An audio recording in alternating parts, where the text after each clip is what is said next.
summer before last, we had a better hatch than we've been having. Yeah.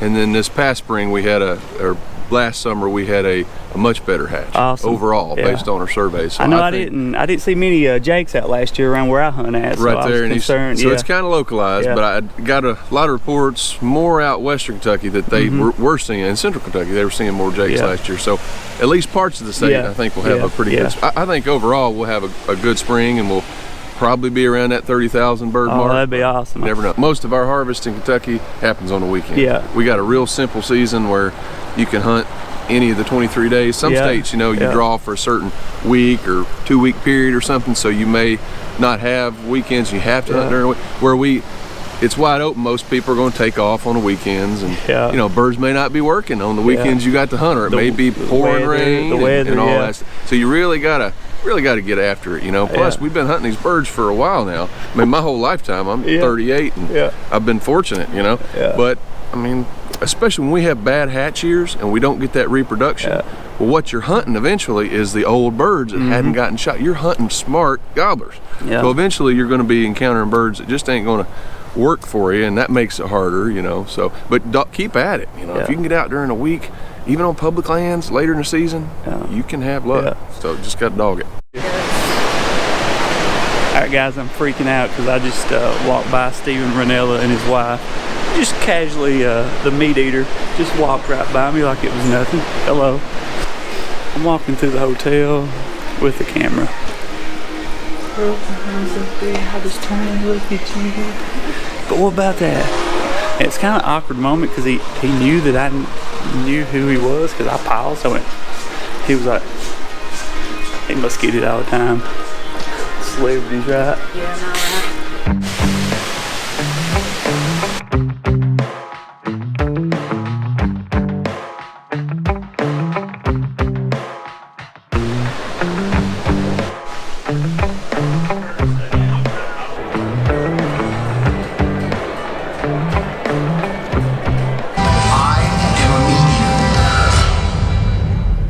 How's it going, guys?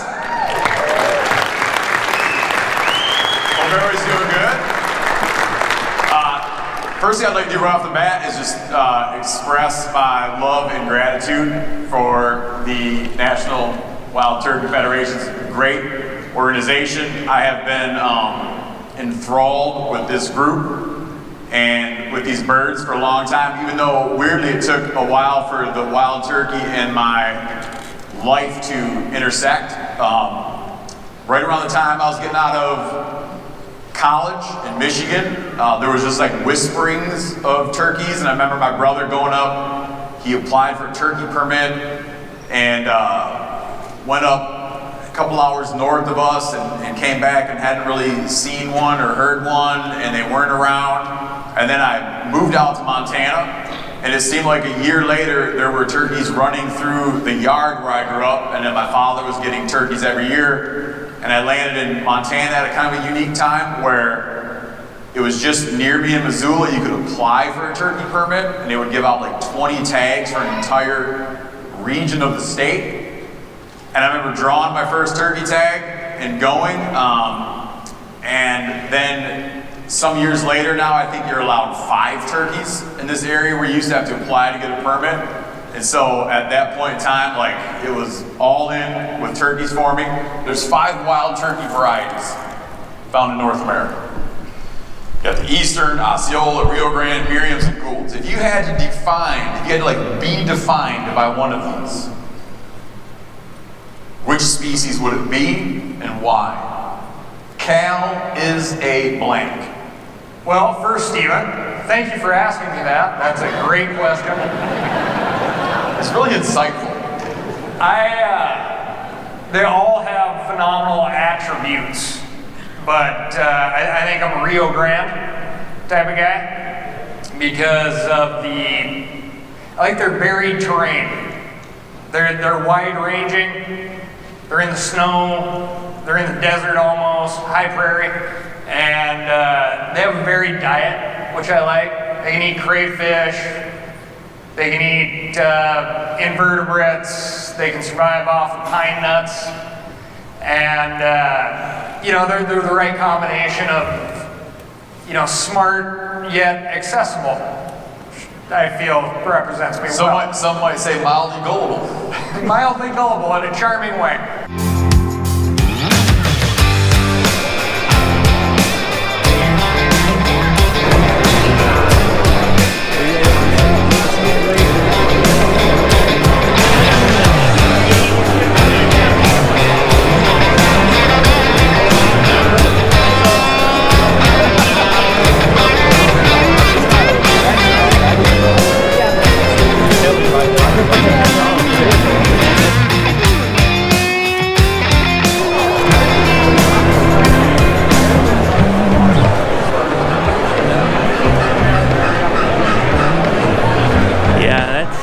That's a shooter for sure. I'd probably miss. Guys, we're down here in the convention and it is amazing so far. We're only over here on the little people side that has most of the mounts and the small companies. We're on the smaller side that has some of the smaller companies, but Yeti's over here, so I mean that's a pretty large company. And we saw Mossy Oak over there. It's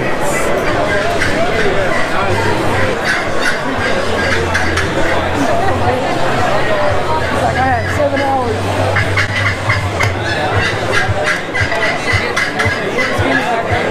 Even RINELLA was awesome. He was very good. CALLAGHAN was awesome. Saw Catman, he was talking with people, I didn't want to interrupt him. But we saw some other people. My wife didn't think they were too nice. I didn't really notice, but yeah, I'm grateful to be here.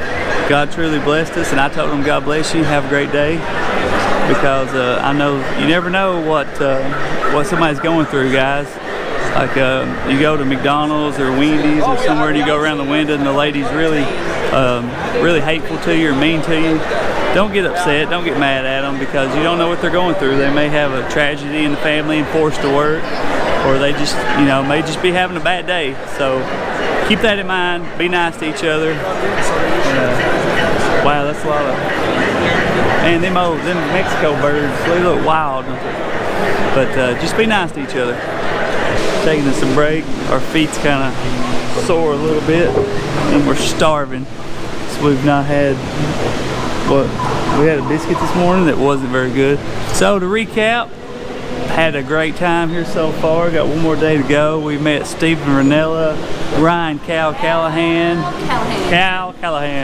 We met Jake and Aaron from the Hunting Public, and Ted was there. I didn't see him, but they said Ted was there. Great guys. Told them that I learned a lot on their YouTube channel, turkey hunting. So, and that's what we want to do. We want to educate, but mostly we want to spread the message of God and tell y'all that without God in your life, it's going to be a rough life. I'm just saying, we all have struggles. Me and my wife, we recently went into some tough situations come and hit us, but without God, we wouldn't have got through it. God gives us the strength each and every day. So I'm so grateful that He allows us the opportunity to come to places like this. What's from the past coming from a few rows back, and when I looked, I couldn't believe just what I saw. What'd you see, man? She said, I bet you don't remember me. And I said, only every other memory. Said barbecue stain on my white t-shirt. She was killing me in that skirt.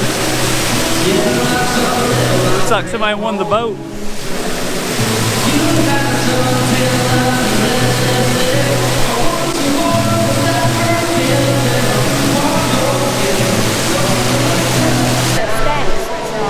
That's the burger place. Build your own burger at Stacks. Go, baby, go. I don't like these things. They scare me.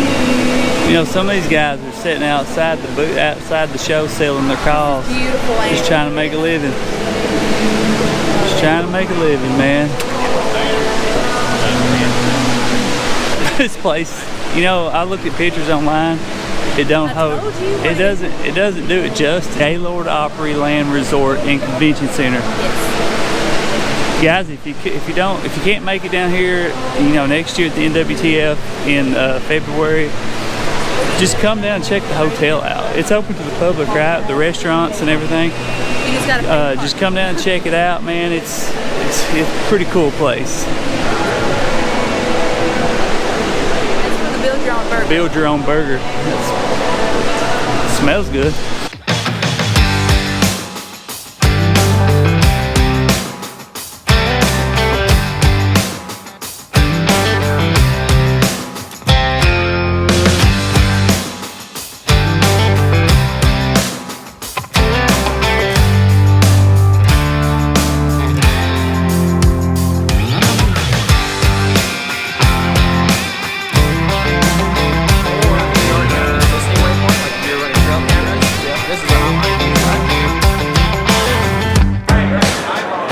If it's not a good call, you ain't never gonna learn how to call on good.